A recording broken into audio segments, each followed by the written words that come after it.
Time. देखिए इसमें practice करिए। खैर ये तो बहुत छोटा चीज है, ये तो हमको पढ़ाना नहीं चाहिए फिर भी लेकिन पढ़ा दिया। देखिए ये जो आई है और वी है, यू है, दे है, बॉयज हो गया, यानी जो सब्जेक्ट प्लूरल होगा तो उसके साथ आप क्या लगाइएगा, हैव लगाइएगा। अब बाकी ही से इट सब आता है तो क्या लगाएंगे हम, हैज लगाएंगे। जैसे राम है, सीता है, लेकिन अगर दे आ गया तो दे है, यू है, वी है, आई है। ठीक है, इतना समझ में आता है ना। चलिए इसका सेकंड चल रहा है, बोलो ना जी। देखिए ये तो एक नॉर्मल था जो हम लोग बहुत पहले से जानते तो सब है, फिर भी थोड़ा सा कोशिश करते हैं थोड़ा अलग तरीके से। ऐसे एक मिनट, अभी जो मैंने पढ़ाया ये कौन सा सेंस था, पहले हम लोग काम किस पे कर रहे हैं, सेंस पे। तो ये सेंस था टू हैव समथिंग। इस सेंस का नाम क्या था, तो ऊपर आप लिख सकते हैं कि ये सेंस क्या था। इसे सेंस देके लिख सकते हैं टू हैव समथिंग, यानी कुछ होने का सेंस दे रहा था। अभी हमने क्या पढ़ा, कुछ होने का सेंस। जैसे मेरे पास ये है, मेरे पास वो है, तुम्हारे पास ये है, उसके पास ये है, तो टू हैव समथिंग। लेकिन केवल हैव जो है ना, ये रखने का ही बात नहीं करता है, बल्कि इसका एक और सेंस है, कंपल्जन। क्या है, कंपल्जन। तो सेंस नंबर 1 तो हमने पढ़ लिया। सेंस नंबर 2 क्या है, कंपल्जन। कंपल्जन का मतलब होता है मजबूरी। क्या होता है बाबू, मजबूरी। यानी हैव, हैज, हैड के माध्यम से हम अपनी मजबूरी भी बता सकते हैं, हम अपनी कंपल्जन भी बता सकते हैं। Like if you want to talk कि सर मैं स्कूल जाना नहीं चाहता हूँ लेकिन जाना पड़ता है, समझ में। जैसे सर मैं 8 बजे पढ़ने नहीं आ सकती, मुझे खाना बनाना होता है, समझ में रहे ना। यानी ये काम आप मजबूरी में कर रहे हैं, समझिए कि आपकी एक कंपल्जन है। जैसे मान लीजिए कि शाम के 4 बजे बोले कि चलो पढ़ने चलते हैं, तुम क्या कहेगा, नहीं यार नहीं जाएंगे। क्यों, तो ट्यूशन जाना पड़ता है। यानी मन खेलने का है लेकिन हम नहीं जा सकते। क्यों, क्योंकि हमें पढ़ने जाना है, लेकिन पढ़ना भी दिल से नहीं चाहते हैं, घर के लोग के डर से जा रहे हैं, परीक्षा के डर से जा रहे हैं, फ्यूचर के डर से जा रहे हैं। तो यहाँ मजबूरी हो गया। क्या हो गया, मजबूरी हो गया। तो जब हम कोई काम मजबूरी में करते हैं तो वहाँ भी हैव, हैज, हैड का काम आता है, लेकिन थोड़ा सा अलग दिशा से आता है। जैसे मान लीजिए कि आपकी कंपल्जन है ना, इस कंपल्जन को मैं 3 भाग में फिर बांट देता हूँ, प्रेजेंट, पास्ट एंड फ्यूचर। ठीक है, समझ में आया। तो when we talk about our present compulsion then we use have to plus V1, यानी टू जहां आएगा V1 लेके आएगा। ठीक है। दूसरा कि अगर हम अपने पास्ट की कंपल्जन की बात करें then we use had to plus V1, यहां है ही नहीं होगा, हैज भी होगा। ठीक है। लेकिन अगर हम वही फ्यूचर कंपल्जन की बात करें तो वही होगा यहाँ will have to plus. Clear हुआ, बोलिए ना। yes. जब हम अपनी मजबूरी प्रेजेंट में बताएं, कब बताएं, तो हम हैव टू, हैज टू का यूज करते हैं। लेकिन वही हमारी मजबूरी अगर बीती हुई हो तो हम वहाँ हैड टू का यूज करते हैं। लेकिन वही हमारा मजबूरी आने वाला हो तो हमें विल हैव टू का यूज होता है। लेकिन हर एक टू के बाद क्रिया का बेस फॉर्म आता है, फर्स्ट फॉर्म आता है। क्लियर हुआ। थोड़ी सी पहचान पे काम करते हैं कि sir how can I recognise that this sentence is giving the sense of compulsion। कैसे पता करेंगे कि यह सेंटेंस कंपल्जन का सेंस दे रहा है ना। तो देखिए इसका ऐसा हिंदी होगा कि करना है, क्या सेंस देगा, करना है, या करना पड़ता है। इसका भी सेंस वही होगा, कुछ करना था, करना था या करना पड़ता था या करना पड़ा। समझ में आया। यही चीज ये करेगा, करना होगा, करना पड़ेगा। तो जब किसी हिंदी सेंटेंस के अंत में हाँ, जब किसी हिंदी सेंटेंस के अंत में करना है, पढ़ता है, होता है, ये सारे चीज आए तो आप समझ जाइए कि ये कौन सा मजबूरी हो रहा है, प्रेजेंट मजबूरी, यानी प्रेजेंट कंपल्जन। ठीक है, लेकिन करना था, पढ़ता था, पढ़ा, पास्ट कंपल्जन, करना होगा, करना पड़ेगा, फ्यूचर कंपल्जन। और ये सब बनेगा बड़ी आसान तरीका से, have to plus V1, had to plus V1 और will have to plus V1। जैसे मुझे पढ़ना पड़ता है, मुझे पढ़ना होता है, मुझे पढ़ना है, तो ये तीनों का एक एक में इंग्लिश होगा I have to read, I have to read, I have to read. आपको पढ़ना होगा, आपको पढ़ना, यू विल हैव टू, ये तो फिक्स है, we will have to read, केवल यहाँ रीड कर देना, समझ में आ रहा है? आपको पढ़ना पड़ता था, यू हैड टू रीड, आपको पढ़ना पड़ा, यू हैड टू रीड, आपको पढ़ना था, यू हैड टू रीड। यानी क्लियर हुआ? जब हमें अपनी मजबूरी के बारे में बात करनी हो तब हमें वहां हैव, हैज और हैड का यूज करना होगा, लेकिन याद रहे हैव, हैज प्रेजेंट है, हैड पास्ट है, और फ्यूचर के लिए हम विल हैव का यूज करते हैं। क्लियर हुआ? हैव हैज प्लस टू आएगा तो कौन मजबूरी? प्रेजेंट। हैड टू आएगा तो कौन सी मजबूरी? और वही विल हैव टू आएगा तो फ्यूचर की मजबूरी। क्लियर हुआ? कोई प्रॉब्लम? एक बार प्रैक्टिस करते हैं, आइए। So let's practice. सपोज कर लीजिए यहाँ सब्जेक्ट कुछ भी हो सकता है, मैं भी हो सकता हूँ, तुम भी हो सकते हो, मेरी मम्मी भी हो सकती है, दुकानदार भी हो सकता है, कस्टमर भी हो सकता है, डायरेक्टर भी हो सकता है, यानी जो भी हो सकता है, कहा नहीं जा सकता। तो सब्जेक्ट के बाद हैव या हैज के बाद अगर हम टू प्लस V1 लगाते हैं, चलिए हैव टू हैज टू लिख देता हूँ direct, have to has to के बाद V1, तो ये हो गया प्रेजेंट में। लेकिन यही सब्जेक्ट के बाद अगर हम हैड टू प्लस V1 लिखते हैं तो ये क्या हो गया बाबू? पास्ट के लिए। लेकिन यही सब्जेक्ट के बाद हम विल हैव टू के बाद V1 लिख देते हैं तो ये हो गया फ्यूचर। क्या हो गया? फ्यूचर। एक बार चर्चा करते हैं। मुझे पढ़ना पड़ता है, कौन बनाएगा लड़का में? मुझे पढ़ना पड़ता है, बोलिए, बैठे बैठे बोलिए फटाफट। I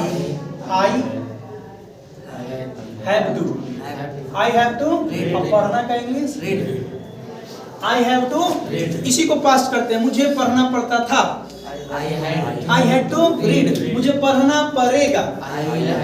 if you want to become success, बोलो बोलो ना, if you want to become success you will have to read, बोलो ना, you will have to read. अगर आप सफल होना चाहते हैं तो आपको पढ़ना पड़ेगा। ऐसा लोग कहता है ना जी कि अगर आप बड़ा आदमी बनना चाहते हैं तो आपको मेहनत करना होगा। तो ये सब इसी से तो बनता है। ठीक है, अगला क्वेश्चन। मुझे क्या कहते हैं? मुझे अरे हम लोग किसी को पैसा देते हैं ना, गलती करते हैं तो उसको क्या कहते हैं इंग्लिश में, हिंदी में? जैसे आप कोई गलती कर दिए तो हमको आपने कोई जुर्माना लगाया, भुगतान नहीं कर सकते, टैक्स नहीं कर सकते। हिंदी भी दिमाग में नहीं आ रहा है। ए लड़का, मान लो तुम हमको धक्का मार दिया, हमारा सामान बर्बाद हो गया, तो हम जुर्माना ना कहते हैं जी, जुर्माना देना पड़ा। हाँ, तो अगर हम बोले कि मुझे जुर्माना देना पड़ा तो क्या हो जाएगा इंग्लिश? पड़ा, पड़ा हिंदी की क्या है? प्रेजेंट की पास्ट की फ्यूचर? पास्ट है, पड़ा। I had to, I had to, जुर्माना को इंग्लिश में क्या कहेंगे? बोलो ना जी, टैक्स नहीं कहते, अरे जुर्माना को यह सब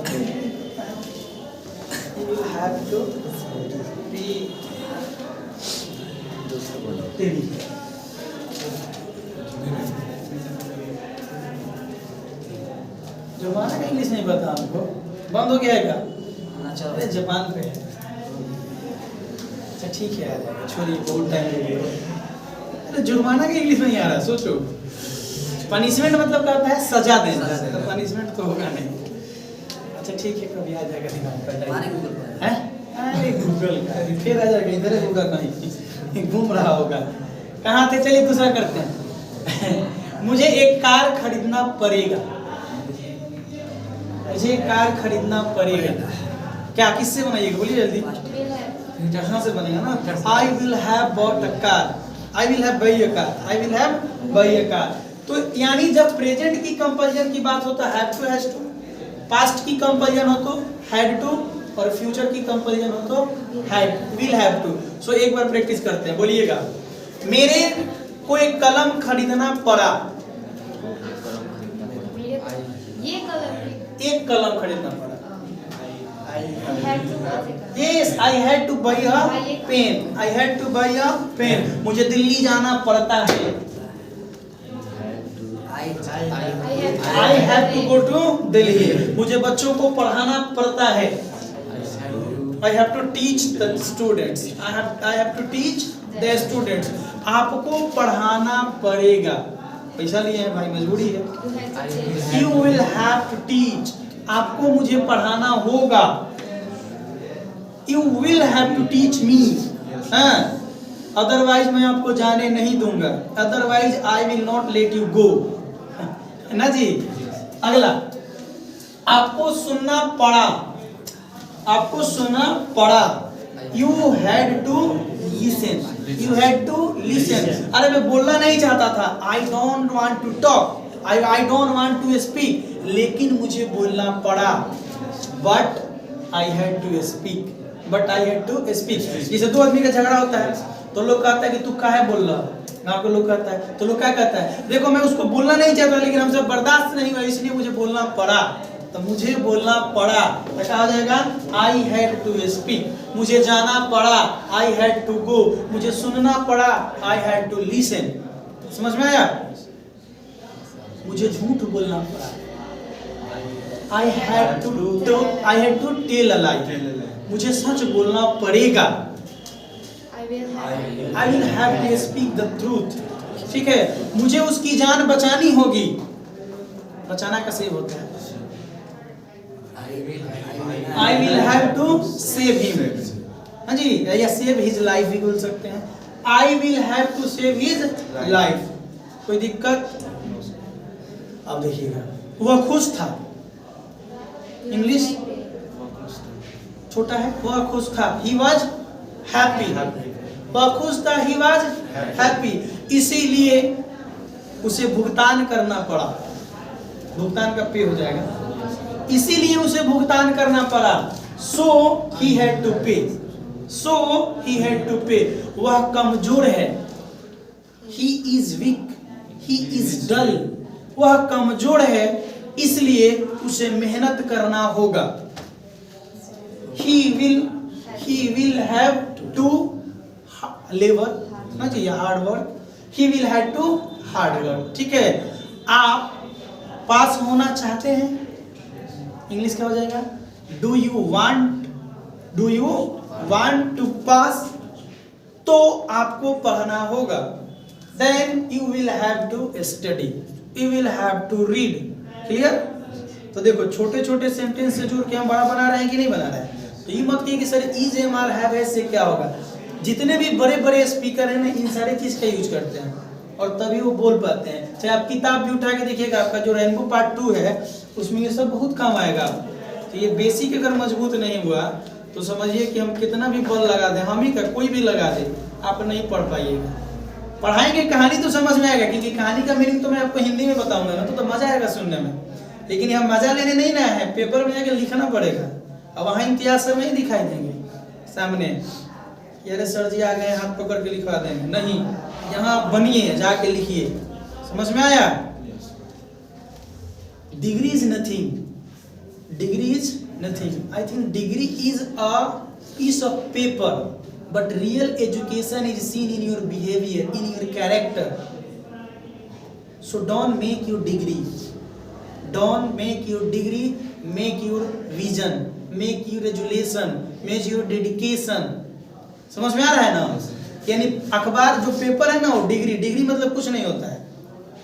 बड़े बड़े लोग हैं जो एकदम 400 प्लस ला के उनका डिग्री रखा हुआ, कहीं जॉब नहीं मिल रहा है, because he has nothing inside of his brain. उसके दिमाग में कुछ नहीं है, बस खाली पेपर मिल गया पता ना कैसे। 3 इडियट मूवी देखा है? 3 इडियट, रणछोड़ दास चाचा। यस सर देखे। आमिर खान दूसरे के लिए डिग्री के लिए पढ़ रहा था, दूसरे व्यक्ति की डिग्री के लिए पढ़ रहा था, तो उसको डिग्री दे दिया तो वो क्या बन गया व्यक्ति? इंजीनियर। लेकिन आमिर खान क्या बन गया? साइंटिस्ट। तो degree is nothing, degree is just like the piece of paper, but your real education is seen in your behaviour, in your character. So my dear, please don't make your degree, don't make your paper, make your character, make your behavior, because behavior help you in each and any situation। माने व्यवहार बनाइए, चरित्र बनाइए, अखबार का टुकड़ा कमाने के लिए मत फेवर पड़िए। जिस दिन कैरेक्टर बन गया उस दिन पैसा और अखबार का पेपर ऑटोमेटिक आने लगेगा। समझ रहे हैं ना? तो इसलिए जरूरी है एक एक बात को समझना। एक बार फिर से रिपीट कर देता हूँ छोटे से शब्द में कि आज मैंने आपको यही चीज पढ़ाया कि अगर हम यहाँ हैव और हैज के बाद कोई नाउन लिख दें तो इसका मतलब कि यह नाउन मेरे पास है, ऐसे समझिए। अगर हैड के बाद हम उस नाउन को लिख दें तो इसका मतलब कि यह नाउन मेरे पास था, यह नाउन मेरे पास था। लेकिन अगर यही हम विल हैव के पास, विल हैव के बाद बाबू इसको लिख दें तो इसका मतलब कि यह नाउन मेरे पास होगा। मगर अभी जो हमने पढ़ाया कि हैव और हैज के बाद अगर हम टू लिख देते हैं, 2 + V1, तो यह काम मुझे करना पड़ता है, बस छोड़ रहे हैं। और यही अगर हम हैड टू के बाद V1 दे रहे हैं तो यह काम मुझे करना पड़ा। लेकिन अगर यही हम विल हैव के बाद में टू देते हैं तो इसका मतलब यह काम मुझे करना पड़ेगा, by any rate and by any cost, हर हाल में, हर कीमत पर। समझ में आया? तो मात्र हमने ये 6 चीज आपको पढ़ाया है, आप चाहें तो इस 6 को लिख सकते हैं। ठीक है, डन। चलिए, तो कल इस पे चर्चा होगा। अभी इसमें और बाकी है, इसका और काम है बहुत।